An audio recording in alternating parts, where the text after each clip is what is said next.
इमरान खान, तालिबान, बलोचिस्तान, 3 बहरान काफी नहीं थे। जिहादी तंजीमों ने नौजवानों को भर्ती किया। श्रीनगर के वसी शहदा कब्रिस्तान में जितनी कब्रें हैं उनमें से 1/4 उन 18, 20, 22 बरस के बच्चों की हैं। लाठी, गोली, आंसू गैस से लबरेज और फौज की कार्रवाइयों की फुटेजेस तवातुर से चलाई जाती है। एमनेस्टी इंटरनेशनल, क्या ह्यूमन राइट्स वॉच, क्या ही अक़वाम मुत्तहिदा, क्या यूरोपियन यूनियन मसले कश्मीर से मुसलसल रूशनास करवाना है। और हमारे कश्मीरी कितने मुतमईन, शादाओं, फरहां और जोशो जज्बे से भरे हैं।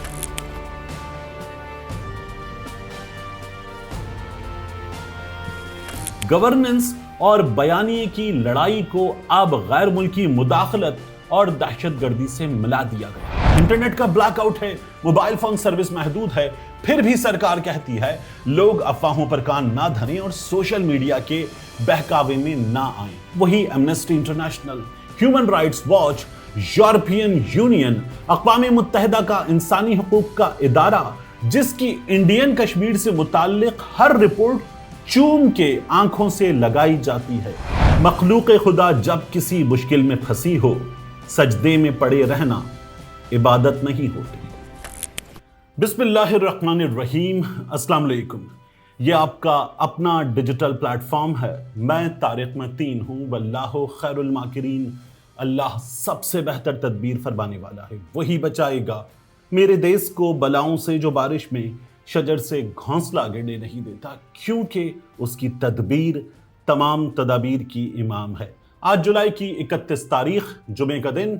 मेरा आपसे आज के दिन ये पहला इंटरेक्शन है, बल्कि मेरा इंटरेक्शन क्या, ये वीडियो मारूफ सीनियर सहाफ़ी जनाब वसतुल्लाह खान साहब के कॉलम पर बेस्ड है, जो उन्होंने BBC उर्दू पर आज़ाद कश्मीर की सूरत हाल पर लिखा है। वो लिखते हैं, इमरान खान, तालिबान, बलोचिस्तान, 3 बहरान काफ़ी नहीं थे कि चौथा भी मोल ले लिया है। वो लिखते हैं, बचपन से हमें घुट्टी पिलाई गई कि कश्मीर पाकिस्तान की शहरग है। मुजफ्फराबाद दरअसल श्रीनगर की इंडियन चुंगल से आज़ादी का बेस कैंप है। हमें बताया गया कि कश्मीर पाकिस्तान को इतना अजीज है कि उसकी खातिर इंडिया से 3 जंगें 1948, 1965, 1999 लड़ ली गईं। वसतुल्लाह खान साहब अपने कॉलम में लिखते हैं, कभी कंट्रोल लाइन के पार कबाइली भेजे गए तो कभी मुजाहिदीन रवाना हुए। जिहादी तंजीमों ने नौजवानों को भर्ती किया, अस्करी तरबियत दी, चंदा जमा किया। सरहद पार जां बहक होने वाले मुजाहिदीन के घर वालों को मुबारकबादें भी दी गईं। श्रीनगर के वसी शहदा कब्रिस्तान में जितनी कब्रें हैं उनमें से 1/4 उन 18, 20, 22 बरस के बच्चों की हैं, जो यहां के लोगों को आजादी दिलाने के लिए वहां से भेजे गए। वो लिखते हैं, जोश गरमाने के लिए सरकारी और निजी मीडिया पर कश्मीरियों पर मजालिम की दस्तावेजी फिल्म्स दिखाई जाती हैं। लाठी, गोली, आंसू गैस से लबरेज इंडियन पुलिस और फौज की कार्रवाइयों की फुटेजेस तवातुर से चलाई जाती हैं। कश्मीरियों से यकजहती के लिए सियासी और मजहबी जमातें अक्सर व बेशतर जलसे करती हैं, जुलूस निकालती हैं। वसतुल्लाह खान साहब लिखते हैं, कश्मीर की इंडिया से आजादी के अहद को याद दिलाने के लिए 5 फरवरी का दिन कौमी तातीलात के सालाना कैलेंडर में बतौर खास शामिल है। उन्होंने यह भी लिखा है कि क्या एमनेस्टी इंटरनेशनल, क्या ह्यूमन राइट्स वॉच, क्या ही अक़वाम मुत्तहिदा, क्या यूरोपियन यूनियन और क्या इंडिया की इंसानी हुकूक से जुड़ी शख्सियात, पाकिस्तान के मीडिया ने इन सब रिपोर्ट्स और बयानात को हमेशा स्क्रीन और कागज पर नुमायां जगह दी। हर पाकिस्तानी सरकार अक़वाम मुत्तहिदा की इंसानी हुकूक काउंसिल में कश्मीरियों पर भारतीय मजालिम के मुफस्सिल डोजियर्स जमा करवाती रही है।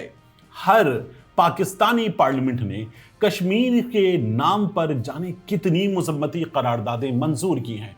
एक कश्मीर कमेटी भी मौजूद है जिसका काम आलमी बिरादरी को मसले कश्मीर से मुसलसल रूशनास करवाना है। वसतुल्लाह खान साहब लिखते हैं, 78 बरस یہ تصویر دکھائی جاتی رہی کہ سرحد پار مظلوم کشمیری کس قدر ناخوش اور طیش میں ہیں اور ہمارے کشمیری کتنے مطمئن، شاداؤں، فرحاں اور جوش و جذبے سے بھرے ہیں۔ دوسری جانب مسلسل پامالی ہے اور ہماری جانب مسلسل ترقی اور خوشحالی ہے۔ وسعت صاحب لکھتے ہیں تو پھر یکا یک یہ کیا ہو گیا ہے؟ لگ بھگ 4 سال پہلے میرپور اور راولاکوٹ میں بجلی کی ترسیل کے ادارے واپڈا کے عوامی بائیکاٹ سے بات شروع ہوئی۔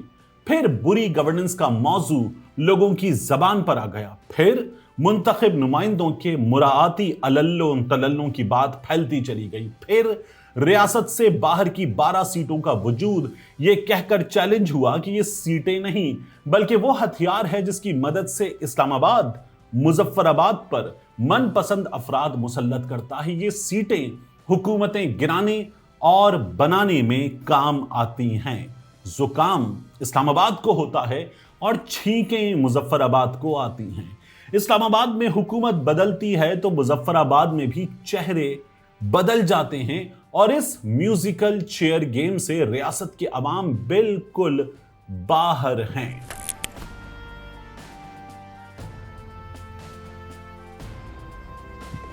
وسعت صاحب لکھتے ہیں رہی بات جوائنٹ عوامی ایکشن کمیٹی کی تو یہ ایک خود رو پودے کی طرح تب زمین سے اگی جب متوسط طبقے کے نوجوانوں اور کاروباریوں کا گورننس اور روایتی سیاسی چہروں سے یقین رفتہ رفتہ اٹھتا چلا گیا۔ پھر مقامی سطح پر مظاہرے ہونے لگے، لانگ مارچ کی کوششیں ہوئیں، ٹال مٹول اور سودے بازی چلتی رہی، بظاہر تحریری معاہدے بھی ہوئے۔ ان معاہدوں پر عمل درآمد کے لیے ٹائم لائن بھی طے کر لی گئی، مگر وقفے کو امن سمجھنے کی عادت خراب اور غیر سنجیدگی سے کبھی چھٹکارا نہیں ملا۔ عدم اعتماد کی جو دراڑ 2.5-3 برس پہلے پیدا ہوئی، اسے فوری فیصلہ سازی کے سیمنٹ سے بھرنے کی بجائے ویسا ہی کھلا چھوڑ دیا گیا۔ اب وہ دراڑ ایسی خلیج بن چکی ہے جس کے پانی میں سرخی بڑھتی جا رہی ہے۔ جو سر درد کچھ عرصہ پہلے تک چند پین کلرز سے ٹھیک ہو سکتا تھا، اب ایسا رشتہ ناسور بن گیا ہے کہ ICU اور آپریشن کی نوبت آ گئی۔ یہ آپریشن ماہر سرجن کر رہے ہیں یا عطائی، کوئی نہیں جانتا۔ گورننس اور بیانیے کی لڑائی کو اب غیر ملکی مداخلت اور دہشت گردی سے ملا دیا گیا ہے۔ جوائنٹ عوامی ایکشن کمیٹی کالعدم بھی ہے اور اس سے بات چیت اور مین سٹریم سیاسی اور انتخابی عمل کا حصہ بننے کی پیشکش بھی اپنی جگہ پر ہے۔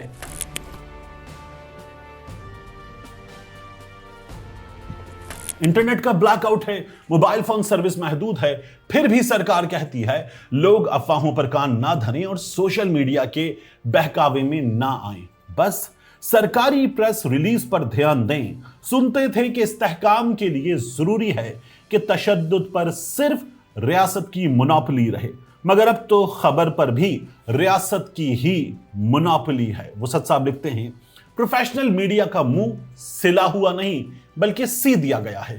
سابق فاٹا اور بلوچستان تو پہلے ہی سے قومی میڈیا کی پہنچ میں نہیں تھے، اب کشمیر بھی خبری بلیک ہول بن چکا ہے، بھلے یہ کشمیر ہو یا وہ والا کشمیر۔ میڈیا پر کشمیر کی کوریج دراصل بچے کے بہلاوے کی طرح ہے۔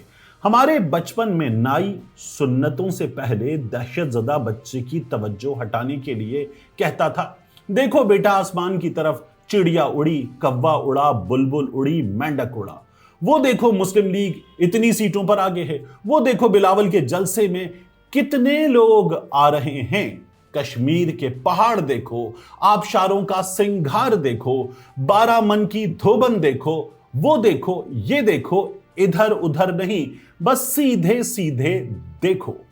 وسعت صاحب لکھتے ہیں وہی Amnesty international, human rights watch, European union, اقوام متحدہ کا انسانی حقوق کا ادارہ، جس کی انڈین کشمیر سے متعلق ہر رپورٹ چوم کے آنکھوں سے لگائی جاتی ہے، یہی تنظیمیں جب پاکستانی کشمیر کے حالات کے بارے میں سوال اٹھانے لگی ہیں تو انہیں گمراہ اور حقائق سے لا علم بتایا جا رہا ہے۔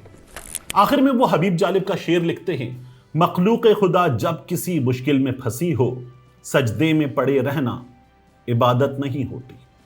ملتے ہیں انشاءاللہ آپ سے اگلی ویڈیو۔